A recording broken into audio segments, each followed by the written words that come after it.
All right, thanks everybody for coming out and braving the cold. And we've got some great authors tonight. We'll be doing the book drawing at the end. We'll be giving away 10 books, so we've got a pretty good chance. And without further ado, here is Jen and Greg.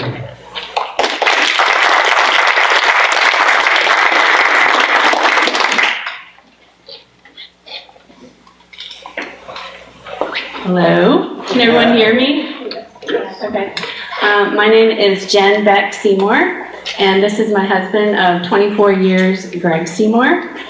I grew up here in Wisconsin Rapids, and I went to Assumption High School. And we just want to thank McMillan for having us tonight. We're happy to be here, and thanks for coming out in the cold tonight to see us. So to start with, we want to ask everyone a question. By a show of hands, how many of you have spent more than 2 consecutive nights in a tent in the woods? Wow. Oh my gosh. Okay. So all of you guys with your hands raised actually had more experience than me and my husband did before we did our hike. Yep. So in 2017, we thru-hiked the entire 2,200-mile Appalachian Trail. We went by the trail names Chica and Sunsets, and we basically lived in the woods for 6 months. Let's see. It was one of the best experiences of our lives, and also it was the most challenging thing we have both ever done. You may have heard of a book called Wild by Cheryl Strayed about the Pacific Crest Trail, and another book called A Walk in the Woods by Bill Bryson about the Appalachian Trail. There's one difference between those 2 hikers and us. They did not complete their thru hike, and we did. So let's define what a thru hike is. A thru hike is a hike of any long distance trail within a 12-month period. So for instance, if you start the trail March 1st of this year, you would need to finish it before March 1st of next year. So today, we are going to talk about several different aspects of our hike. Things like, why would you want to thru hike the Appalachian Trail? What do we eat every day? Where do we sleep every night? How bad did we stink? How often do we get a shower? How did we not get lost on the trail? How much did our packs weigh? What kinds of animals did we see? And last but not least, how did our marriage survive? So to start with, let's start with the biggest question you might have, and that is, why would you want to thru hike the Appalachian Trail? So if you're ever cold and you want to get warm really fast, stand up in front of 50 people. So like Jen said, let's talk about a little bit about how we got to come to hike the Appalachian Trail. I'll start with a little bit of history about our lives. We both had successful careers in Dallas, and we had basically what everybody would consider the achievement of the American dream. We had a nice house, we had 2 cars, we had enough money to cover the bills and spend however we wanted to. The problem is we didn't have time. We didn't have time to use any of that. So that compounded with my job. I was a manager for a company that ran 24 hours a day, 7 days a week, and I was very stressed out. It was affecting my health, and it was affecting our relationship. So something had to give. And so we started looking at ways to get out of that situation. And eventually, we came to the idea, actually I came to the idea, let's move to a foreign country. And a little bit about Jen and my personality. I'm very much a dreamer. Jen's very pragmatic, has to have everything on a spreadsheet. And so I brought this idea to her, and she heard it.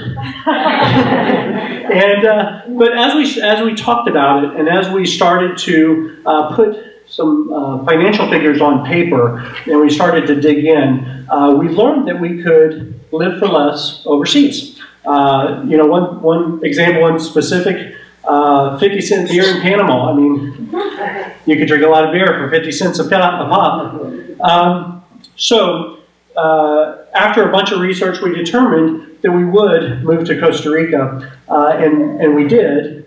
And we sold everything we had except for 9 suitcases of stuff and moved to Costa Rica. So here we are in Dallas, right before we left for Costa Rica with our 9 suitcases. And we moved there, and we lived in Costa Rica for 4 years. And in this time, we discovered a lot about ourselves, and we really worked hard at simplifying our lives. We found ourselves relaxing a lot more and just enjoying life a lot more. And since we had more time, we discovered new passions we had. Greg got into photography. We both got into writing and publishing books. And I started baking and cooking more. I went to yoga more often. And I started a jewelry business, which I still do to this day. And the biggest thing was we both got into hiking. Hiking is something we did together, and it soon became part of our daily life. We would get up early every morning and go basically right out our back door. The area we lived in, Costa Rica, was very mountainous, so it was kind of like having our own natural Stairmaster. And we just found that we really liked it. We liked being out in nature.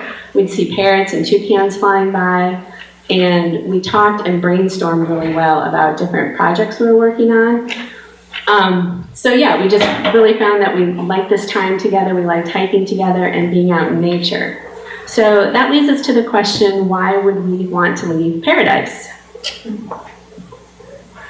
So Jen just told you about this beautiful, wonderful place called Costa Rica, and we had this wonderful life where we got to do whatever we wanted to, whenever we wanted to, and all the time constraints we had in our working life were no longer there. Why the heck would you want to leave Costa Rica? Good question. In the big scheme of things, we went to Costa Rica to live, not to die. It was a way to segue out of the situation I was in, particularly at my job, and it had served its purpose. We had a great time. We immersed ourselves in the culture, in the language. We met Ticos, which the Costa Ricans call themselves, and we had a great time. Costa Rica is a small country. It's about the size of West Virginia. So in 4 years, we saw basically everything that we wanted to see about Costa Rica. We were ready for a new adventure. And like Jen was saying, we were hiking an awful lot. We were hiking 6 to 8 miles every day. We lived in a mountainous area. A lot of people think of Costa Rica as all beach, but we lived in what's called the Central Valley, which is a mountainous area, and so we'd go out our back door and walk through the mountains. And we had walked 6 or 8 miles every day. And during one of these hikes, I don't know which one said it first, but I'm sure it was said flippantly. Someone said, "Let's hike the Appalachian Trail." And we didn't take it really seriously, but as we were hiking, and as hiking became more of our lifestyle, we started considering the option of hiking this long trail very seriously, so much that the planner over here set up a spreadsheet for it. We're serious when a spreadsheet comes out. So the deal was, if we could get our hike with backpacks on up to a 15-mile hike, we would start planning an Appalachian Trail trip. And we did. And we started accumulating gear while we were in Costa Rica. We did a ton of research, watching YouTube videos of other hikers through hiking the Appalachian Trail. And we did a lot of research reading as well. And we started accumulating this gear, getting prepared for our trip. So I'm going to talk about a brief overview of our gear, because gear can get very detailed and specific. First of all, the biggest 3 pieces of gear you have are your backpacks. your shelter, and your sleep system. So here you can see us with our packs on. This was us on the Appalachian Trail. And Greg's pack weighed about 30 pounds on average, and mine weighed about 27 pounds. So the guy should carry the most weight, right? So he carried a little bit more than I did. And our packs worked really good for us. The tent that we actually had a 3-person tent, and this gave us a little bit of room between each other so we weren't like right on top of each other. And it also had 2 doors to the tent so we could easily both get out without having to climb over each other. And it worked pretty well for us. Our sleep system we both had an air mattress that we blew up each night, and we'd have to decompress it each morning. But it made for a pretty comfortable sleep, as comfortable as you can get in the woods. And we both had a sleeping quilt, which is very similar to a sleeping bag, but it can secure around your feet, but then you can also let it out so it's like a square blanket, which was helpful in the summers. When it got hot, you could just toss it off. Other items we had were our clothing. We'd have a base layer, a mid layer, and an outer layer. And our favorite fabric for clothing was a material called merino wool. This was kind of a magical material. It keeps you warm in the cold weather, and it cools you off in warm weather. It wicks sweat away from your skin really well, and also dries really quickly. So if you get it wet, it dries very fast. Other things we had were a cook stove, a cook pot, and we both had our own food bags. And our food bags were probably our piece of gear that weighed the most, because we would pack out between 5 and 6 days of food at a time. A few other things we had were a basic first aid kit and like toothbrush, toothpaste. Things we didn't have were deodorant, soap, and shampoo. So now Greg is going to talk about a few more statistics about what the Appalachian Trail is. So the Appalachian Trail is a national scenic trail, and here is a map showing you where it goes. It goes through 14 different eastern states. Starts in the south in Georgia at a mountain called Springer Mountain, and ends in Maine at a mountain called Mount Katahdin. The trail, like I said, it goes 2,200 miles. The year we hiked, it was 2,189.8 miles, but it changes each year due to land rights issues and reroutes and things like that. To complete it, it takes about 5 million steps. So if you're a Fitbit person, you'll get your steps in for sure every day. You know, a lot of people think when they hear the Appalachian Trail, they think of a nice scenic path through a forest, and it's more like this on a day-to-day basis. In fact, doing the 2,200 miles is equivalent to summiting and descending Everest 16 times. So you do this over between 5 and 7 months, the average through hiker takes. Hikers can go northbound or southbound, or you can actually do what's called a flip-flop. A northbound person, which is a no-bow, which is what we were, starts in Georgia and goes north to Maine. Sobo starts in Maine, comes back to Georgia. The advantage there is you can start later in the year. A lot of students do that because they're in school, and then a southbound journey helps them achieve a later start. Or you can do what's called a flip-flop. You start anywhere within the trail, hike one direction, flip, and then hike the opposite direction.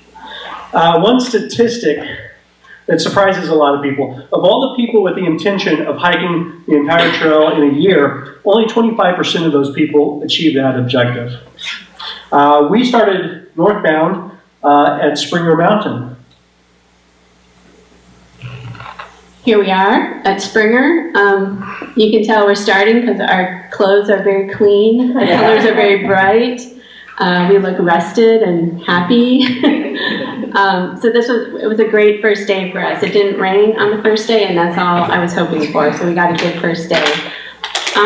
Before Greg and I started the trail, we made a commitment to each other that this was important to us. We both wanted to finish the trail because a lot of people don't. It's very easy to quit. So we made a promise to each other that we weren't going to quit unless we had a severe injury, one of us had an injury, or we had a family emergency where we had to go home and be with some family. So we were determined, no matter how bad it got, that we would get through it, and we weren't ever going to talk about quitting. And it worked well for us. We didn't quit. We also started out very slowly. We built up our mileage slowly. This was because a lot of people go out too fast, too soon. They get injuries before they know it. They have blisters, knee problems, feet problems. We started with about 8 miles for the first week and slowly worked up to 16 miles over 5 weeks. And it wasn't long after that where we were doing 20-mile days, and that was our average day. But at the time, working up slowly like that, we felt really good once we got to the 20 miles. It also didn't take us long before we became stinky hikers. Yeah, we stunk. We would go days without a shower. But one thing we did do was do what I call kind of a wet wipe bath at night before we put on our clean sleeping clothes. And that helped us to just feel better and also keep our feet clean, which is important with if you have any blisters or sores. We also went into town about once a week, and we'd stay at a hostel where we do laundry, take a shower, sleep in a real bed, resupply food, and go into town and eat as much pizza and burgers as we could. So Greg is going to talk about a day in the life now of a hiker. Okay, so it should go without saying that to hike 2,200 miles, your main duty every day is to hike. We were walking, hiking, traversing, trotting along for 8 to 10 hours a day, and we slowly built our mileage up, like Jen said. But outside of hiking, there are a lot of little things that happen as well. Let's start in the morning. In the morning, we would wake up. This is us, or Jen, at a campsite in North Carolina. And the first thing we do is start putting things back into our backpacks. Most backpacks for long distance hiking are top loaded. And so to get to anything, you have to take everything out. So in the evening, you explode your backpack, and in the morning, you put it all back together. Some more organized than others.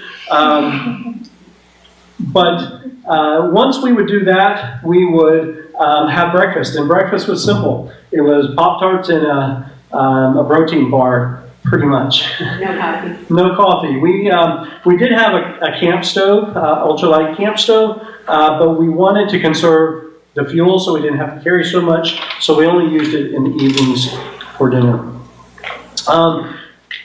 The next thing we would do, or what we would do during breakfast, is talk about the day. Where are we going to end up?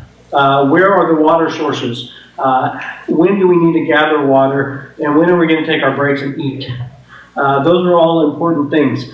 And usually we had 2 or 3 different campsites as targets for the evening. The first one was kind of shorter in case one of us was just not feeling it that day or got injured. The other one was a little bit of a stretch.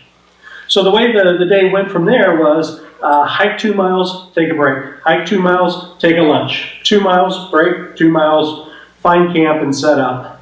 Each of those breaks we would stop and eat. There is just no way to fill up the amount of calories that you're burning, so you eat as often and as much as you can.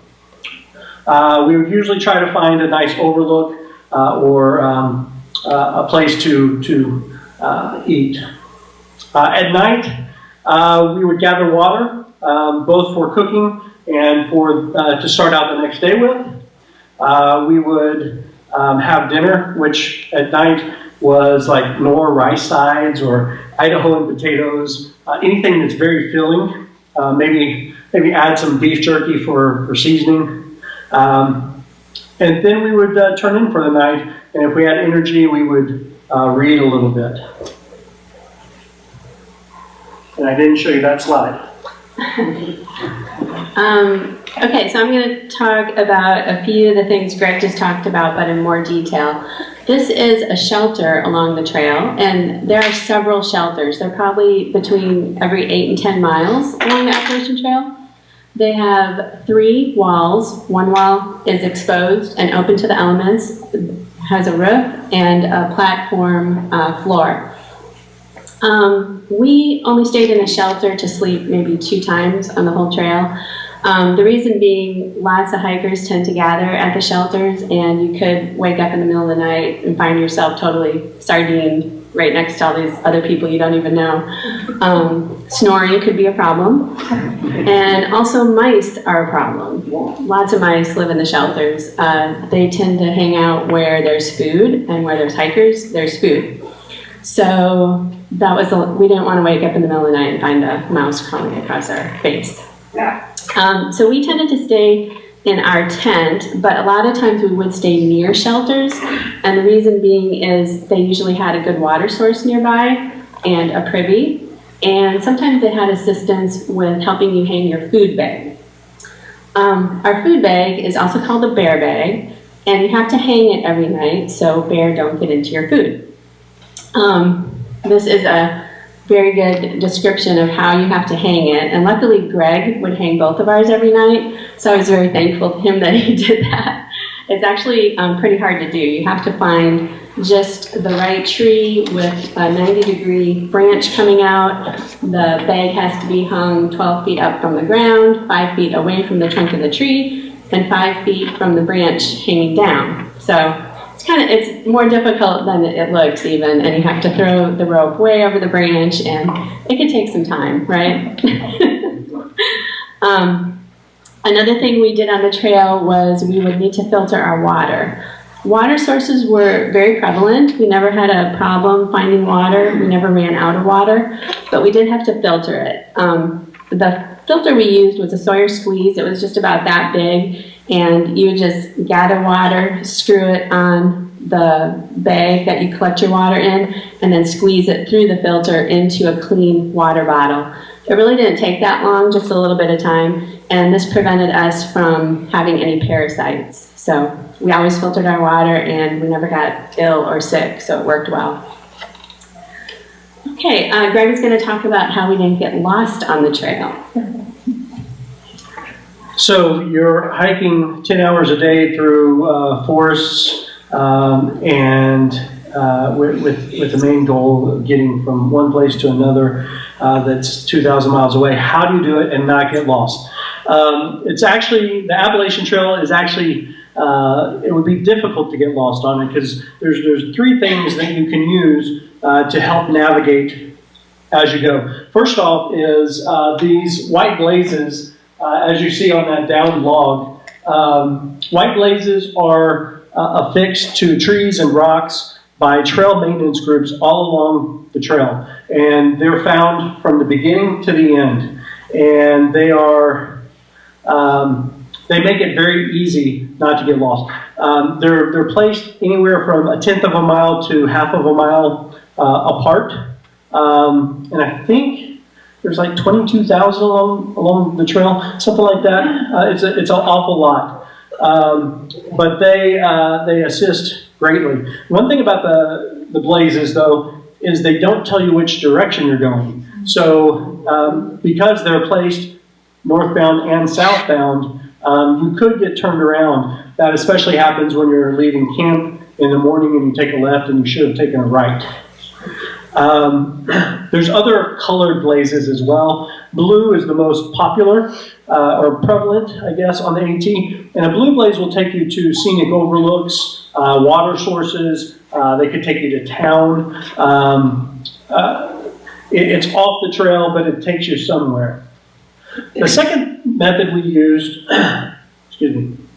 was a guidebook called AWOL's Guide. AWOL is the trail name of a hiker that hiked many years ago, and he created this guidebook that gives you so much information. It's on that back table there. It's spiral bound if you want to take a look at it. It'll show you a mountain's elevation. It will show you distances between towns and campsites and water sources, as well as phone numbers for hostels and restaurants and things like that in the towns. The last method we used to keep track of where we're going is an application called Gut Hooks. Once again, Gut Hook is the trail name of a former Appalachian Trail thru hiker, and he created this app, and it is absolutely amazing. It's GPS enabled, so it pings off of satellites. And the great thing about, there's multiple great things about Gut Hooks, but one of the things is it can tell you whether you're up to 5 feet off the trail.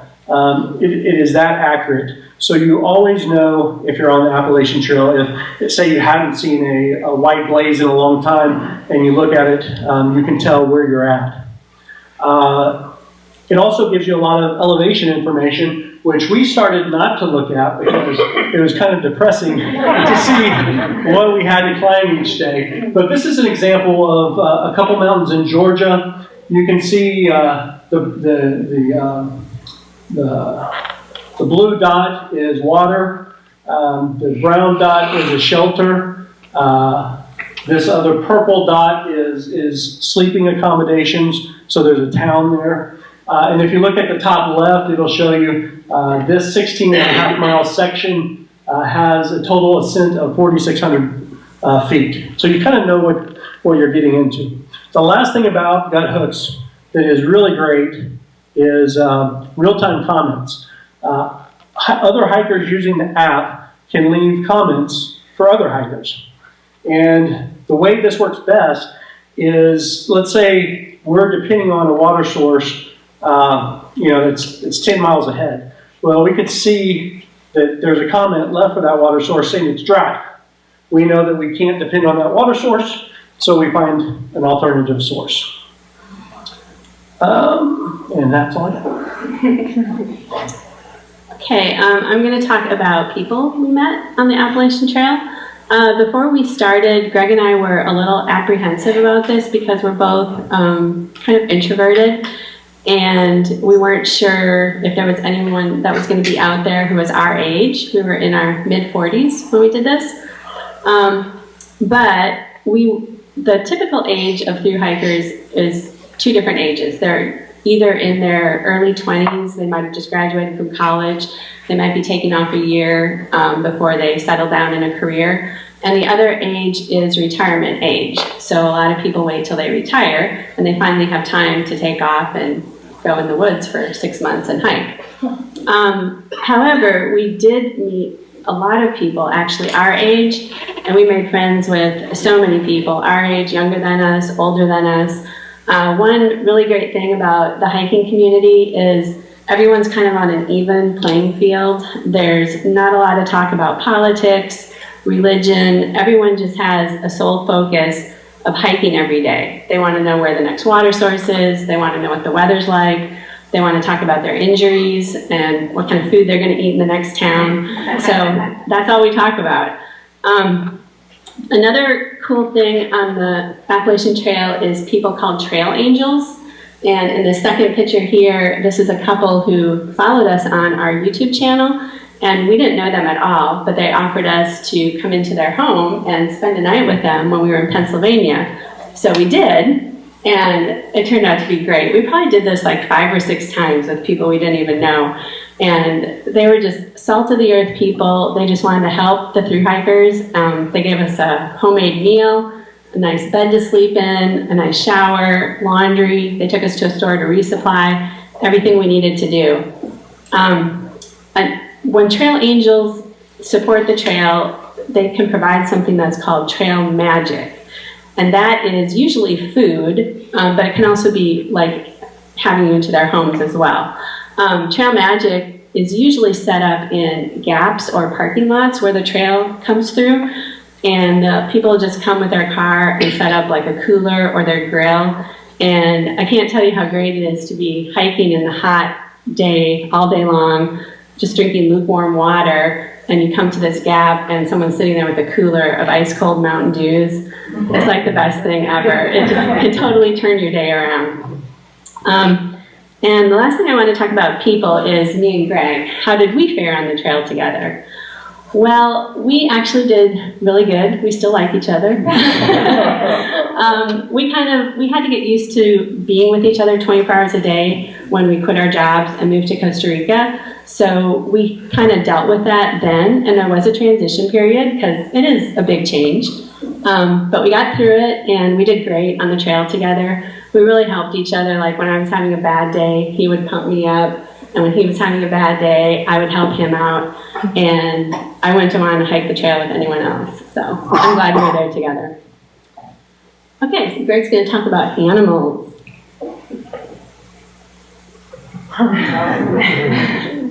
By the way, this is not my picture. I took it off the internet. We did see 4 bear, but they were so fleeting, we couldn't take a picture.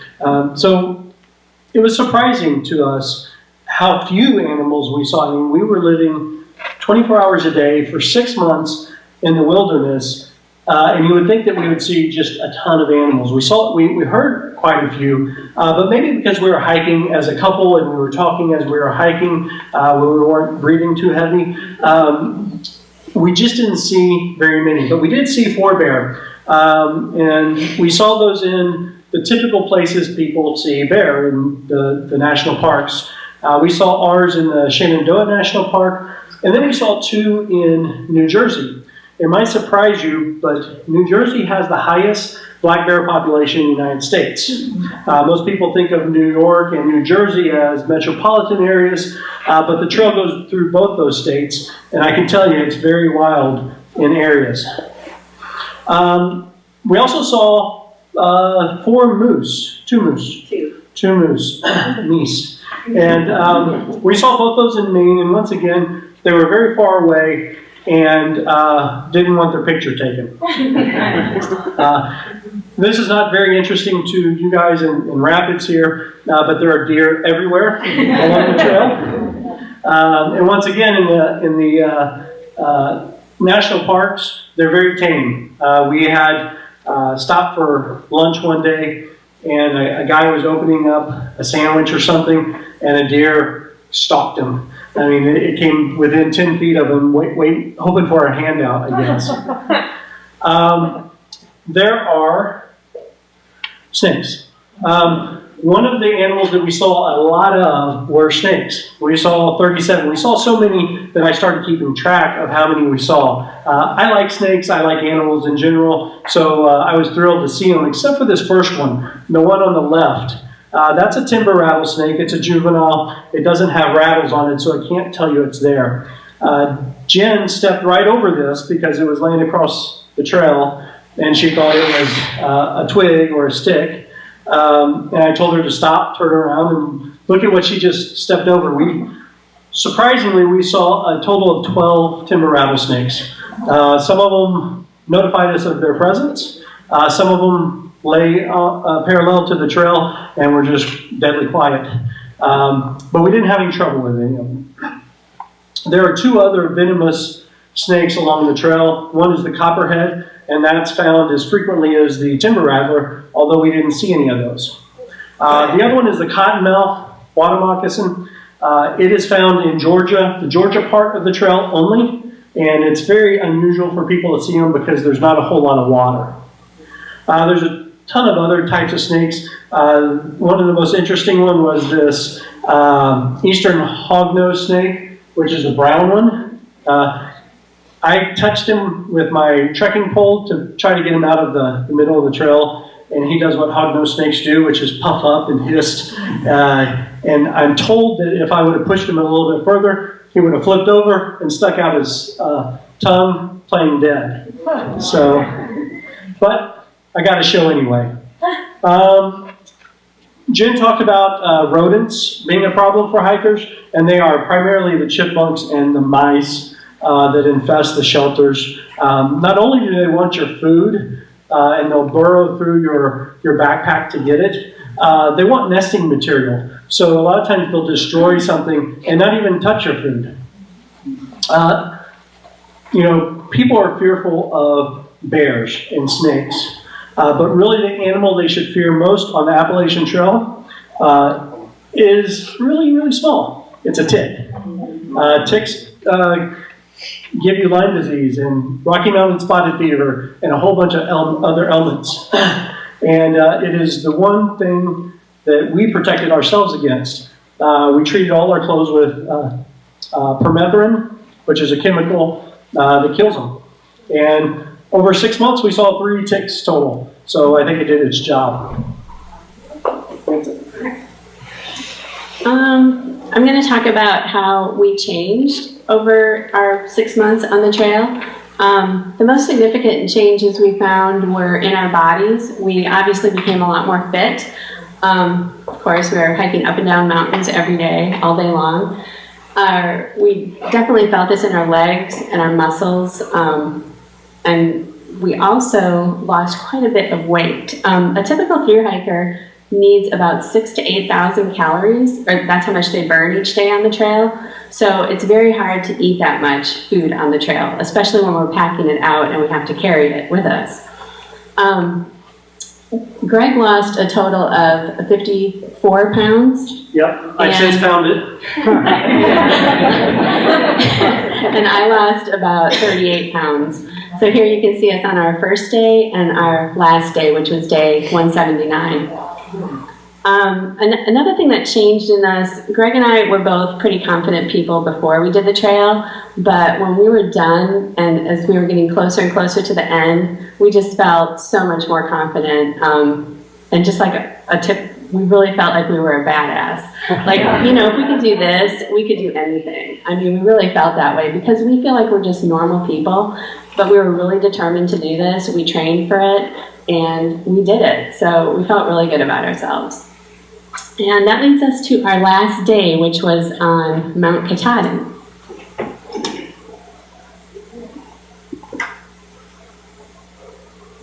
So we worked 178 days to spend the night to tackle this. This sign is, I guess, the end result of 6 months of hard work. And Mount Katahdin is no slouch. It is one of the most difficult mountains along the trail. It probably, outside of maybe the Whites in New Hampshire, it is the toughest trail to climb, and this is part of it on our way up.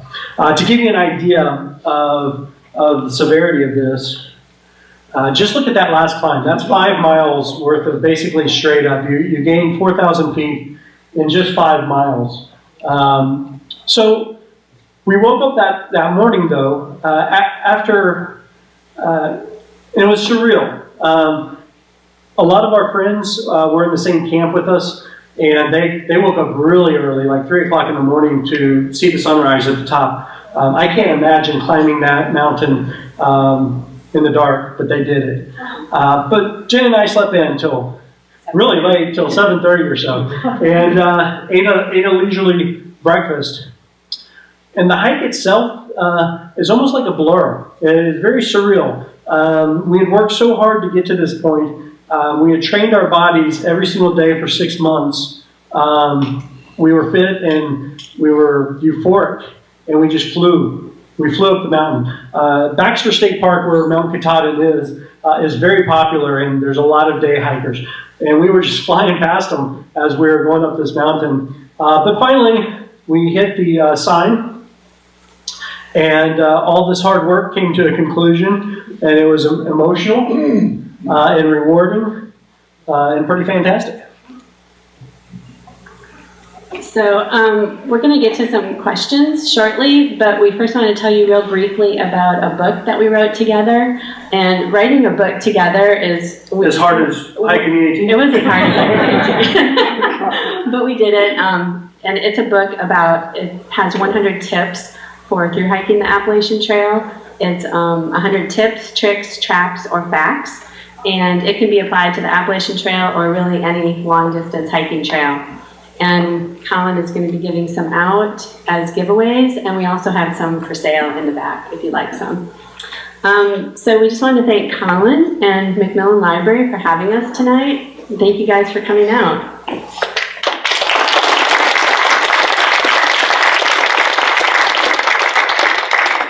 So does anybody have any questions? Yes. When in the year did you begin and end?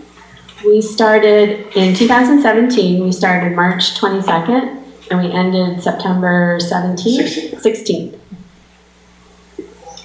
Yeah. Yes. You mentioned those little books and the apps that they have. Do you have cell service up there? Oh, that's a great question. That was actually part of my notes that I didn't mention. You don't need cell service. We used the same app just recently in Spain on the Camino, and we didn't have a cell phone number over there. Works just fine. It works in airplane mode, so it doesn't drain your battery, and you don't need a cell signal or even a cell phone number. Oh, it's just GPS. Yeah, it's just pinging off the satellite. You said you guys were vlogging. Did you have like phone chargers, like the cell? Right. We said at the beginning we were going to blog, which is writing, and we didn't do that. But we did do daily videos, and we used an Anchor charger. It's a battery bank that it's not that big. I don't know the specifics of it, but between our two phones, it kept us charged, the 5 or 6 days we needed before we could get to town to recharge it.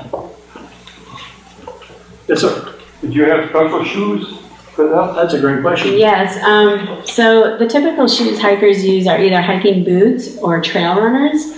Trail runners are kind of the more recent thing hikers are using, and it's a little bit like a tennis shoe, but it's meant to be in the woods on trail and roots and rocks. We both had trail runners. The reason was they're a lot lighter than hiking boots. They dry really quickly, so even if you take water in, which you inevitably do because it's raining a lot and you're walking through creeks and stuff, if you get them wet, they dry out really quickly even while you're wearing them. And what else? We both went through 3 pairs the whole trail, which typically people go through more than that, but Yeah. we got by with 3 pairs each. Yes. What did it cost for the whole trip? So if you're really interested in exactly the cost, I did a weekly accounting of how much we spent weekly on our YouTube channel, and we'll mention our social media stuff here in a little bit. But roughly, they say $1,000 per person per month. And that sounds like a lot to be living out in the woods, and it is. However, there's nothing quite like, outside of a cold Mountain Dew, a cold beer in town with a burger and some fries. So, the money is spent when you go into town. If you're just living in the woods and you can bypass the towns, you can save a lot of money. But that $1,000 also gives you a little bit of a cushion. We had to get off the trail twice because of snowstorms, once in North Carolina and once in Roan Mountain in Tennessee. Both those times it would have been dangerous for us to be out. So we had to spend, $50, $60 a day for 3 nights to stay at a hostel and to eat food, lots of food. Also, your gear over 6 months, something's going to fail. Something's going to break, or something is going to fail completely, or you're going to find a deficiency in your setup that you didn't know you had. Plus, you could get injured, and that might cost money if you have to get a round of antibiotics for Lyme disease or something like that. Yes, sir. Yes. What's the one thing that you wish you had taken along that you could not replace on the trail? A hammer, saw, axe, Swiss Army knife? One thing that we wanted that we didn't take. Well, we didn't take coffee. I really like coffee.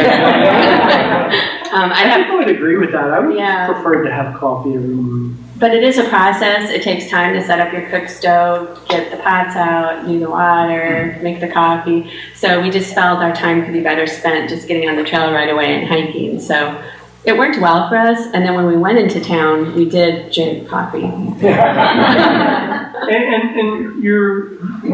You want to be very precise in your gear because 1 pound over 5 million steps really does a number on your body. I mean, it really does. It's pounding. So we wanted to keep our gear at a certain weight, and we were always under that weight. And so we were very particular about what we took, and I think we were pretty cognizant of it when we went. So that's why we didn't have very many things that I think we regret gear-wise. Yes, sir. What about food on the trail? What was your go-to food? My go-to food was jerky. It's the one thing that I ate on the trail that I never got tired of. I developed an aversion to peanut butter and nor rice sides and Idahoan potatoes. But jerky I never got tired of. What about you? I really liked Pop-Tarts in the morning, which is something I never eat in normal life. We ate a lot of candy. Sweet Tart minis were my favorite candy, and also Jolly Ranchers, because you can suck on a Jolly Rancher for like a half an hour or so. So it's kind of a mental game too. Like it was, I don't know, it just kind of helped me when I was having a bad day. What else did I like? I actually ate beef jerky on the trail too. And you never in real life? I don't usually eat it. I can't think of. Yeah, we ate other stuff too, but that was probably my favorite stuff on the trail. In the back. Was there any state that wasn't very well marked? I know Bryson said Pennsylvania wasn't so great, but is there any state that? New York. I think Pennsylvania is tough because they call it Rocksylvania because there's just these boulder-strewn fields, and it is not as well marked. But a lot of times they mark it some other way with big signs. But in New York, we had climbed over these big slabs of rocks, and they were frequent, and there was not a mark in sight. There was a few times where we got turned around and we had to pull out the application and see where we were. Yeah. Yes, sir. Did either of you get sick or injured on this trip? I did. I got sick. I got food poisoning from a Mexican restaurant in Virginia. Somewhere, it doesn't matter. But as if I wasn't losing weight fast, I lost it even faster. But otherwise, we had just general ailments. Our feet always hurt, and our knees and things like that. Yes. You mentioned the 3 pairs of shoes. Did you have them drop shipped someplace along the route, or did you probably didn't carry 3 pairs with you to start I with? think my mom had. Did you have her shoes? Yeah, I think before we left, we had left another pair with her, a new pair, so she sent us the next pair. And then actually somebody gave us Trail Magic for him. They happened to have his same type of shoe and said it didn't fit them anymore. Would you like them? And we're like, yeah, send them along. So they worked great. But did you break them in before you took them? You know, no, that's another great thing about trail runners. You don't need to break them in. Oh, okay. Yeah, we just got our same size and they were good to go as soon as we got them. They're really comfortable. Both of our shoes were real comfortable.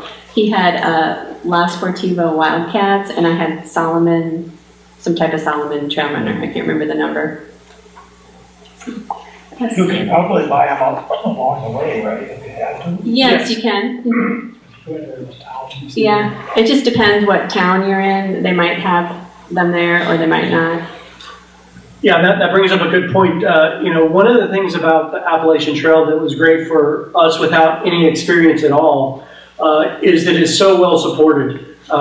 You're never more than a day and a half from town. If you need something, you can get it. And there are plenty, there's quite the trail community and a lot of commerce. So there's always going to be outfitters all along the way. And until we got to New Hampshire and Maine, that was not a problem. Maine, there's not much there for support. But by then, if you're going northbound, you're prepared for just about anything. Yes, ma'am? Did it rain much? Yeah. The Appalachian Trail is a very wet trail. There's a lot of comparisons that people make between the Appalachian Trail on the East Coast and the Pacific Crest Trail, which is in the west. And one of them is the PCT is dry, so dry that water is a concern. AT water, getting water to drink is never a concern. However, you will get wet. And rain is one of the hardest things about hiking because rain gear, if it's protecting you from the rain, it means it's stifling you and you're getting wet from sweat. So the risk of hypothermia is still there, and it's still something you have to be wary about. How did you know about weather conditions that were particularly threatening you mentioned having to get off because of snow? Good question. That's something that hikers talk about a lot, so we may have heard that between other hikers, and also we looked at our phones when we had cell service. We used an app called it's not in existence anymore, but it was a travel pilot friend of ours who was a hiker told us about it, and it was the most accurate weather we could find on the trail, because the trail isn't necessarily in the towns, it's high up in the mountains. So this website we had worked really good for it was pretty accurate. So, yes. Yes, sir. From a comment that I maybe picked up on, have you done that, or are you planning other hikes? We just finished doing the Camino de Santiago, the French route in Spain. That's a 500-mile walk through northern Spain, starts at the French border through the Pyrenees. We finished that in October. We don't have anything planned for this year. We've been looking at some shorter hikes, 500-mile type hikes. We'll be in Costa Rica for 6 weeks in a few weeks, and we're going to do a hike to a cave, but that's just a few miles. Nothing really big on the radar, but I'm constantly dreaming of the next one, and we'll have to put it on a spreadsheet for Jen to see if it's doable. How many bottles of water do you think you want to a day? Okay, and I know this exactly. 1 liter per 5 miles is about what we drink. And we always carry about 2. Yeah, we carried up to 2 liters at a time. Yes, sir. Sometimes out east, you'll get rain for 2-3 days, steady. What did you do when that happened? Did you Get stay off in the your tent? trail. Get off? That's another reason for a big budget. we were kind of rain weenies, especially midway to the end, and we were just getting tired. And if there was rain in the forecast, if it was 80%, we were off the trail in the hostel. Early on, we would stay in our tent and let it rain, and it worked out fine. There were days, I think 90% was the biggest percent chance of rain, where it said it was supposed to rain, and it was sunshiny and we didn't see a drop. Then one time it was 10% and we got drenched. So you never know what you're going to get, but you're going to be forced to walk through rain. But you're right, multiple days of rain is miserable having wet gear, for sure. Another question about your tents. Any problems setting up tents anywhere? I mean, are there designated areas along the way for your tents? Yeah, you want to answer? You want me to? Okay. Yes. So there's two main methods you use to select a campsite. One is you go to the shelters. Almost every one of those 3-sided shelters has tent spots for people. The good part about that is there's usually a water source. There's usually bear cables or a bear box to help you with your food bag. There's usually a privy, and there's usually a lot of other hikers. We tended to like to be alone, so we did what was called stealth camping a lot, which is where you find a campsite that's not at a shelter and it's not in the guidebook. And those up through Vermont, which is near the end, those are everywhere. You can, there are certain regulations in the Great Smoky Mountain National Park. You have to stay at the shelters there. There are in the White Mountains of New Hampshire. you have to stay at their huts or at their campsites, but otherwise you can camp wherever you find a space. Going once. From time to time, you hear about someone who did get lost, and I think there was a couple of years ago, a woman who got off the trail. She was by herself. She ended up dying. Yeah. Yes. From your experience, how could that happen? I mean, is it carelessness on the camper's part?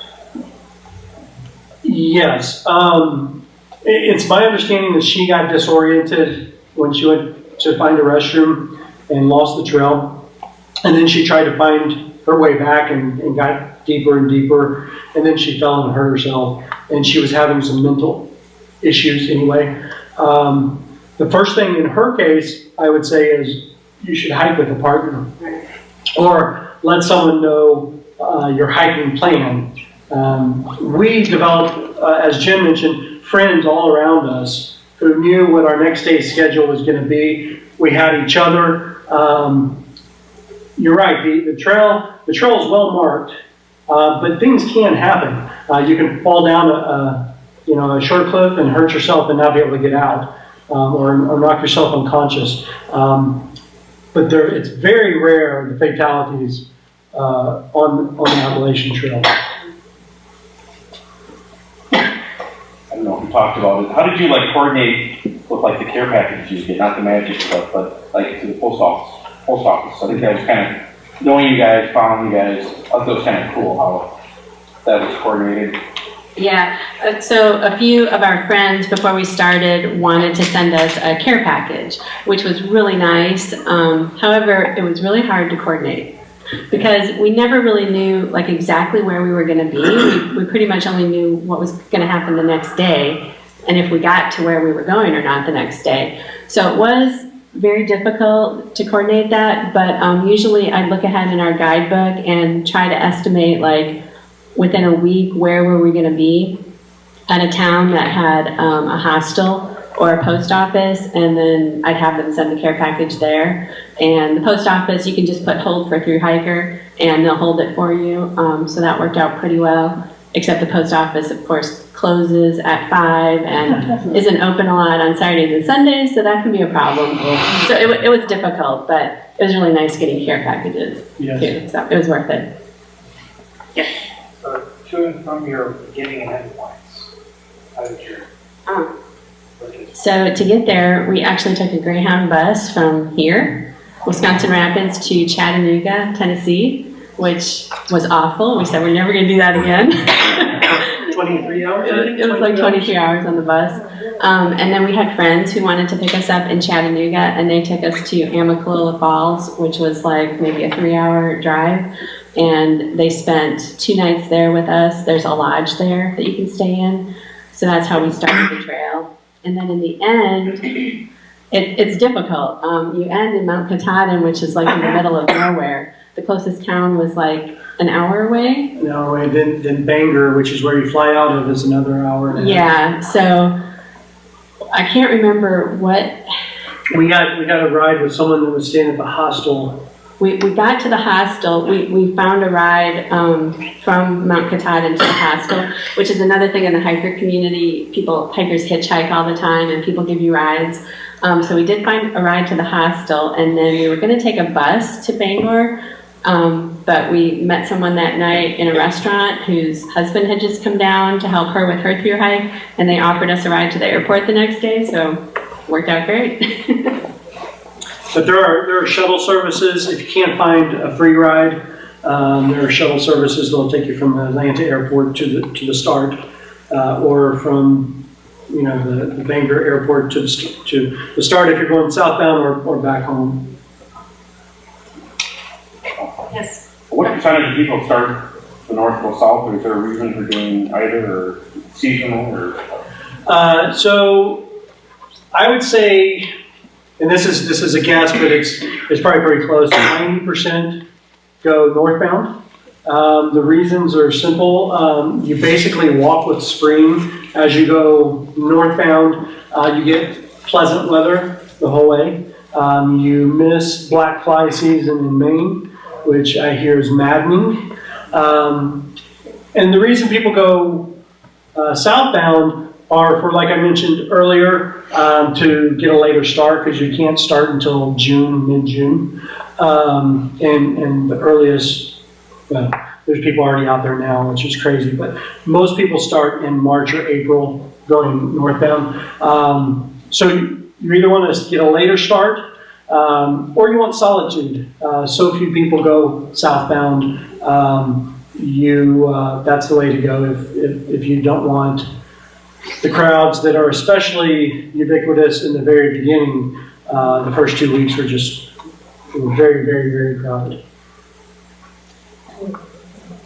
When did you decide to write about it, and how did you get published? You want to take it? Yeah. So we actually wrote some books when we were in Costa Rica. Those were our first books, and we wrote about Costa Rica, and we've self-published all our books. So when we started doing the Appalachian Trail, we thought, well, let's take notes on our phone just in case we want to write about it. It might be a good thing to write about. So we did that, and it was really easy when you're hiking all day to think about things. So we would just take notes on our phones, and then when we got home, we put it all together and organized it more and started writing about it. Does that answer your question? It does. Okay. Yes. Yes. Explain how you got your trail names. Okay. Let's start. So my trail name, Chica, came from, it's twofold. When we lived in Costa Rica, I had a blog and I wrote a book called Costa Rica Chica. And also Chica means woman. So when we started the Appalachian Trail, I felt it kind of tied me to Costa Rica and our life there. And also I was really proud to be a woman hiking the Appalachian Trail, because it's very much there's more and more women hiking it, but it's a male-dominated field right now.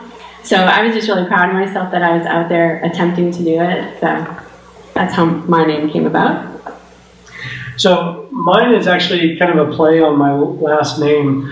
And, growing up having the last name Seymour, I got my name joked about pretty frequently. There's the joke, the guy wrote a book called Under the Bleachers by Seymour Butts, things like that. And so I wanted to take control of my name. And I did. So my life goal now, since we left our careers, moved to Costa Rica, hiked the Appalachian Trail, is simply to see more sunsets, to have the time to do the things I want to do. So sunsets. How are you able to continue to travel, and I'm assuming you're not working, how do you continue to fund and finance things? Great question. It's hard. We live very simply. To put things in perspective, our out budget in Costa Rica was about $1,200 a month. And we made that. So when we moved to Costa Rica, we gave ourselves a year, basically, to not do anything. And neither of us are idle people, me more so than her. Neither of us are super idle. And so in that year, we started doing things that we really enjoyed doing, and some of those we were able to monetize, like our books. I actually started writing for a company called International Living magazine, and that plus the jewelry Jen made, plus our books, more than covered our expenses in Costa Rica. We're fortunate to have Jen's mom here in town, and she's let us stay at her house in between some of these adventures, so that helps a lot. And we're still writing our books. We have blogs that make a little bit of money. Jen still does her jewelry, and YouTube, yeah. So a lot of little things put together, plus living extremely small, allow us to do this.